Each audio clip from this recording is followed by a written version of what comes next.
நடா மணி 8 9 உன்னை யார வேலைக்கு கூப்பிடலையா? தம்பியா எந்த ஊர்னியா? எந்த ஊரா? என்னடா இவனை கேட்டா என்ன கேக்குறான்? நல்லா சிரிக்கடாப்பா. தம்பியா நீ எந்த ஊர்ப்பா? கேப்பையாவா? டேய் என்ன பார்த்தா கேப்பையன்றான். அவன் தான் தெரிஞ்சுக்க. அரே அண்ணா, அவனுக்கு தமிழ் தெரியாது, நம்மளுக்கு கொஞ்சம் கொஞ்சம் தெரியும். அப்படியா? கொஞ்சம் கொஞ்சம் தெரியுமா? சரி இங்க நான் நீங்க மார்க்கெட்டா? அண்ணா வேலைக்கு அண்ணா, இங்க வேலைக்கு ஆள் எடுக்கிறாங்க. என் ஃப்ரெண்டு சொல்லிச்சு. ஃப்ரெண்டு சொல்லிச்சா? எவன்டா உன் ஃப்ரெண்டா இங்க வந்து வேலை கட்டுக்கிறான்? அண்ணா இங்க வேலை செஞ்சு எங்க அண்ணா ஊர்ல மாடு வீடு கட்டிச்சு.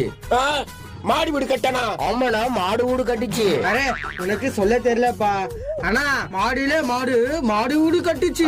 கோயால மாட்டு கொட்டை கட்டிச்சா? அதான் அப்படி சொன்னீங்கயா? புரியுது. சரி உங்க ஊர்ல வேலை இல்லையா? எங்க ஊருக்கு வந்துட்டீங்க? எங்க அரசாங்கம் சரியில்லைண்ணா, வெறும் பசி பட்னி. எங்களுக்கும் பசி பட்னி தாண்டா. நீங்க சொல்லிட்டீங்க நாங்க சொல்ல. அரே அண்ணா வருது, அண்ணா வருது. அரே பையா அண்ணா பையா. அண்ணா அண்ணா இருடா. இருடா.